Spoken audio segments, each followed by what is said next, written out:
Bonjour, alors aujourd'hui je vais vous montrer comment on fait pour remettre des courroies de marche avant et courroies marche arrière sur un Rotovator RTT2.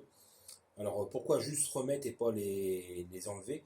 Voilà, comme tout le monde en fait, on s'intéresse au problème que quand on en a un. Et j'ai bien cherché en fait avant de voir comment est-ce que ça fonctionnait au démontage. Et forcément je ne l'ai pas filmé hein, parce que je cherchais. Et vous allez voir, en voyant en fait le remontage, vous allez comprendre en fait comment c'est fait. Et ça va vous permettre de faire du coup le démontage en faisant exactement la même chose mais à l'envers. J'ai actuellement démonté la roue. Il est juste posé comme ça, donc je vais le lever. Et hop, je vais enlever la roue qui le tenait. Et je mets à la place une merveilleuse bouteille de WD-40. La bouteille qui sert à tout. Voilà. Et donc ça va tenir le rotovateur en équilibre, en espérant qu'il ne se casse pas la gueule pendant l'opération. Donc j'ai enlevé les courroies et j'en ai racheté des nouvelles. Alors des courroies qui se sont envoyées en l'air parce que quand je l'ai utilisé pour la première fois, le terrain visiblement était trop dur. Je l'ai utilisé pour tester sur un terrain que je venais juste de remettre, on va dire, à niveau. Un terrain argileux avec bien sûr de la sécheresse comme il va bien. Donc c'était effectivement un peu dur et ça a flingué les courroies, ça a chauffé, ça a fait une salade de courroies. Et j'ai voulu l'utiliser la deuxième fois au printemps. Et il avançait, mais il couinait tout le temps. Et j'en ai eu marre, je l'ai ouvert et là j'ai vu une photo que je vous mets en surimpression, voilà, une salade de courroies. Donc, j'ai acheté 3 courroies, parce qu'il y a bien 3 courroies sur ce modèle-là. Euh, une petite courroie, alors c'est une Z36.5 je crois. Ouais c'est ça, une Z36.5, c'est marqué 10 x 925 aussi. Je sais pas si ça peut vous aider à retrouver. Donc ça c'est la courroie de marche arrière. Voilà, c'est une petite courroie qu'on va mettre en premier. Voilà. Et qui va sur une poulie, voilà, sur la grosse poulie d'entraînement, mais qui va dans le fond, parce qu'il y a trois gorges pour les courroies, une petite qui va dans le fond pour la poulie, pour la marche arrière, et 2 qui vont sur le devant, qui sont pour la marche avant, là où il y a le plus de patates. Et donc pour les courroies qui servent pour la marche avant, ce sont des Z43 en 10 x 1090. Voilà, donc c'est pas très cher. Hein. Certains voulaient vendre 20 € la courroie, c'est complètement exagéré. Ces courroies-là de type trapézoïdal classique, je les ai payés 5 € à peu près. Avec les frais de port, ça m'en revient à 21 €.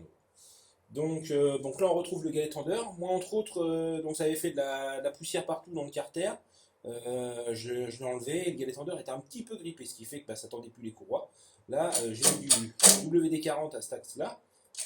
Voilà, et ça bouge bien.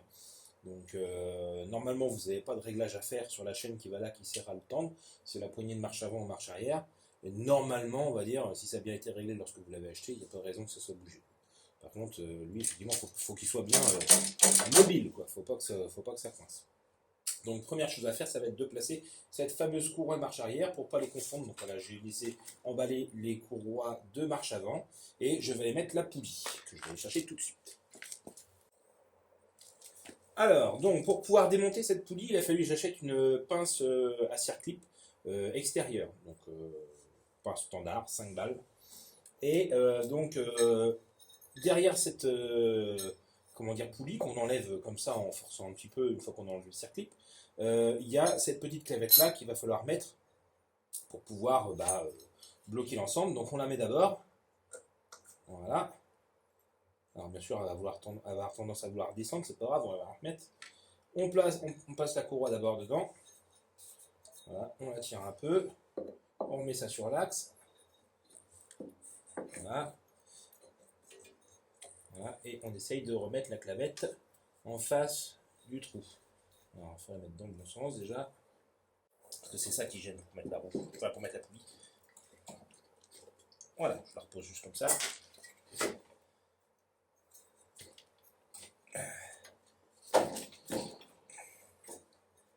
Voilà.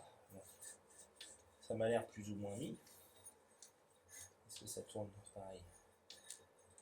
Non, ça tourne pas pareil. Bon, forcément, on recommence.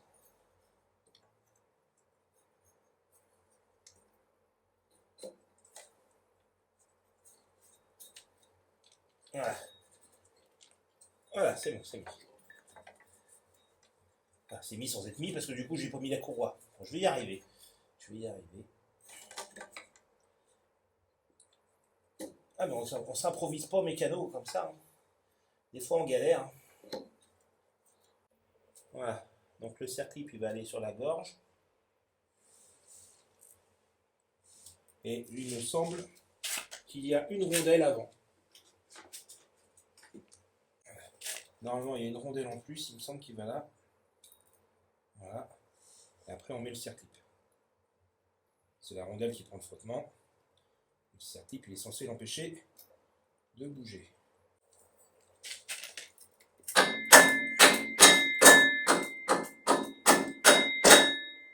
Voilà. Ça manquait d'un petit peu d'huile de coude.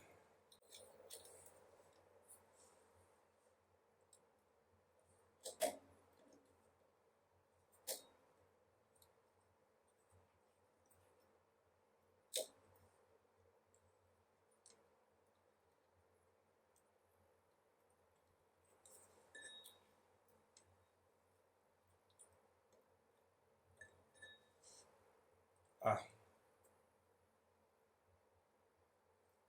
Mon circlip a un peu travaillé. Voilà. Ok. Bref, donc cette courroie-là, elle est bien dans sa gorge et donc elle est censée venir ici sur le pignon de marche arrière. Donc on va mettre ici. Donc c'est ce pignon-là qui arrive graissé. Donc c'est cette poulie-là où il faut faire attention. En fait, il y a une gorge. Elle est de l'autre côté. Et en fait, là, il y a une vis s'y pend. Donc, paf, on la met comme ça. Et on la met en face de la gorge, idéalement, quand même. Alors, moi, les courroies étaient usées, détendues, chauffées, enfin, tout ce que vous voulez. Donc, forcément, c'était un peu compliqué. Voilà. Voilà, on est bien passé au-dessus du guide. Et là, on est bien passé en dessous. Donc, je suis bien pris dessus. Et ils sont pas trop détendus, donc c'est ça qui est bien. Par contre, du coup, il faut que je remette la poulie qui va là. Donc avec ce truc là. Donc, alors, je sais pas si je vais bien réussir comme ça. Pas gagné cette histoire. Voilà, c'est bon. Et donc on la coince comme ça. Et on reste là, toi. On pousse l'ensemble.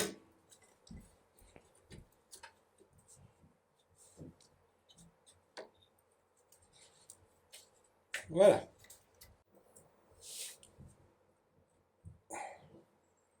Voilà.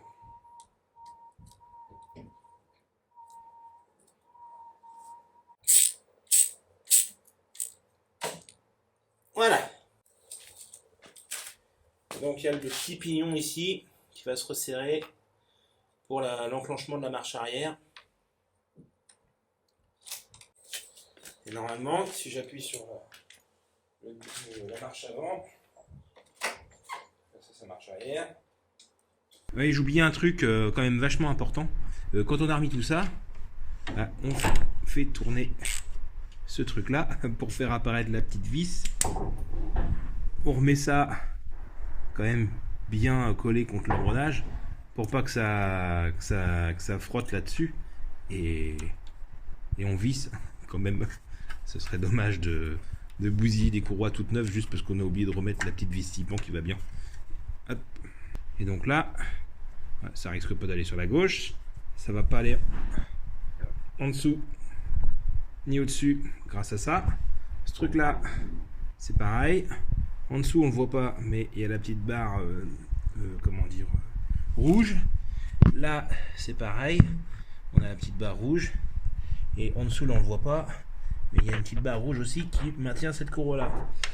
Donc, normalement, voilà, tout devrait être bien. Et donc là, j'ai réglé mes courroies. Ça marche plutôt pas mal. Ça devrait pas être problématique. Bon, bah, il n'y a plus qu'à tester maintenant.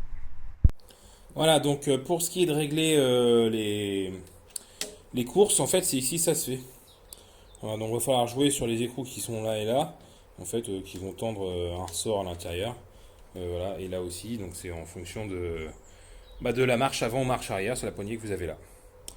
Voilà, bon après pour ce qui est du reste à faire, c'est pas bien compliqué, hein. On met la vis là, je sais plus où est-ce qu'on a une vis, on a c'est une vis là, et puis il y en a une autre quelque part par là, je sais plus où, qui vient fixer le carter. Et puis pour ce qui est du mécanisme de roue, vous verrez bien en le démontant, mais il n'y a rien de compliqué, c'est juste un ressort avec le verrou d'entraînement là, qui vient entraîner ou pas la roue à remettre correctement. Voilà.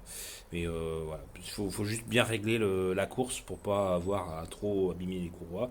Et puis aussi à entraîner comme il faut parce que ça peut aussi que ce soit trop lâche. Donc voilà le tour monté. Donc on voit bien le mécanisme, hein, tout simple, hein, le ressort, la rondelle. On force, on met la vis, pof, on met une clé 6 pans et on serre avec la douille de 10, de 13. Juste pour précision aussi, vous avez ça aussi pour faire le graissage, hein, c'est préconisé dans la notice. Hein. De temps en temps, on met la pompe à graisse et on rajoute un petit peu de graisse là-dedans. Ah oui, j'oubliais, si vous cherchez à voir comment ça fonctionne un peu plus que juste les courroies, sachez qu'il y a un éclaté qui existe sur internet par le constructeur. Donc l'éclaté vous montrera bien sûr tout le reste jusqu'à la boîte des vitesses. Sauf qu'il est en italien. Bon, au moins il a le mérite d'exister. Si vous ne le trouvez pas, demandez-moi au pire en commentaire, j'essaierai peut-être de vous mettre un lien si je le retrouve. Voilà, salut!